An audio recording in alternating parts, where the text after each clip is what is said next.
Thomas awoke with a start. Percy and Toby woke up as well when they heard him gasping. "What's wrong, Thomas?" the green engine asked. "Were you having a nightmare?" the tram added. Thomas yawned, seemingly in a state of confusion more than anything. No, not a nightmare per se. The dream I was having was just weird." Percy raised an eyebrow. "Weird how?" "Well," Thomas began, "the whole world seemed to have the rules of a slapstick cartoon. We were all undulating on our frames to express ourselves in conversation, our crews acted essentially as hands for us, accidents had no real consequences, and the whole world just looked fake." "That sounds pretty nightmarish to me," Percy chuckled. "Well, I wouldn't dwell on it for very long," Toby said. "It's all just a dream, can't do us any harm here. No, I suggest we all go back to sleep. We have a busy day tomorrow." Thomas and Percy wholeheartedly agreed. Every summer, lots of people come to see the Northwestern Railway, and in particular, Thomas's branch line. Thomas is always given a special coach to handle the extra traffic, which he picks up every morning from the big station.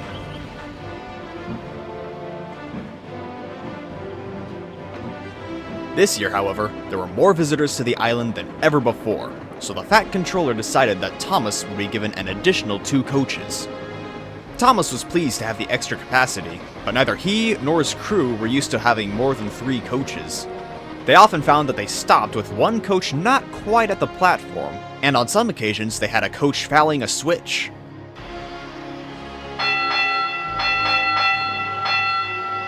Ahem. Sorry! Gordon thought it was hilarious when he heard about it. "Fancy leaving a coach lingering on the points," he chuckled. "Honestly, Thomas, you should know better at 100 years old. Now, you never see me making such an amateur mistake. Express engines always take utmost care when pulling into stations." Thomas just scoffed. "And here I thought the end of your express days had tempered your ego." "I can't really expect you to understand," Gordon continued. "After all, you are a Billington, not a Gresley." Thomas rolled his eyes and puffed away.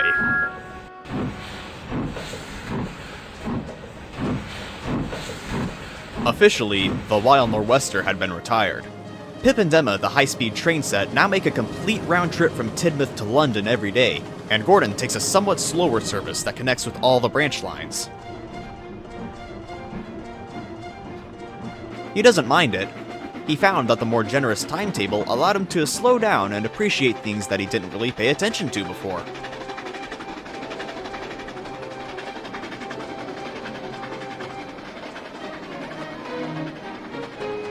Still, though, he sometimes pines for another run just like the old days. His chance would come sooner than expected. One day, Pip and Emma were on their return journey when a loud bang sounded out from Pip's engine. Emma struggled on, but the heavy coaches weighed her down, and she came to a stop outside Edward's station. Edward and Emily worked together to take the passengers onto the big station, while Bill shunted the power cars onto a siding. The tank engine twins thought it a great joke, and they teased Pip and Emma non-stop until they were taken to the works.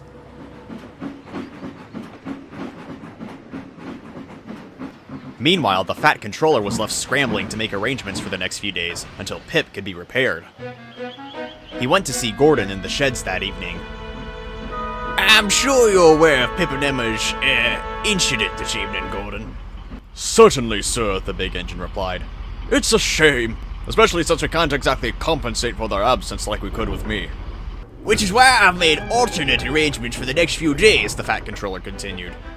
"Tell me, Gordon, how would you like to pull the Wild Nor'Wester, just like the old days?" Gordon beamed from buffer to buffer. "Why, sir, you don't really mean..." "I certainly do," replied the Fat Controller. "You'll stop at Crovin's Gate, and the other railway will provide an engine to take the train on a barrow, just like we used to do." Gordon was elated. He never imagined getting another opportunity like this. He was still just as excited the next morning when he backed down at the platform. The old express coaches had been cleaned and polished, and they were excited to have another run. Gordon's boiler was bubbling like it hadn't in a long time. He found it difficult to focus on anything else.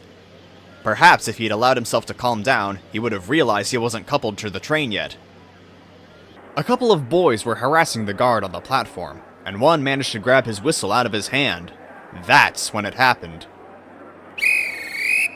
"Oh my, off already, are we?" Gordon chuckled. "Well, no time to dawdle."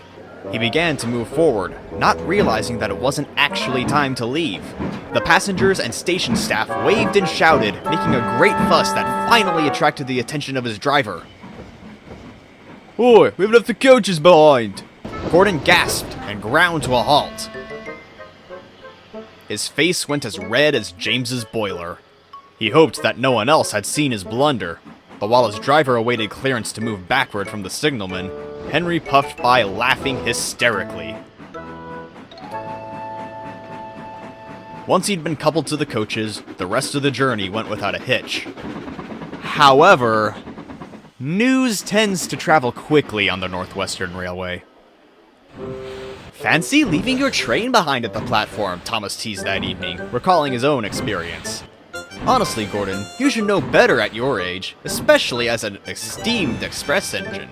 You'd never see me making such an amateur mistake." "You're never going to let me live this one down, are you?" Nope.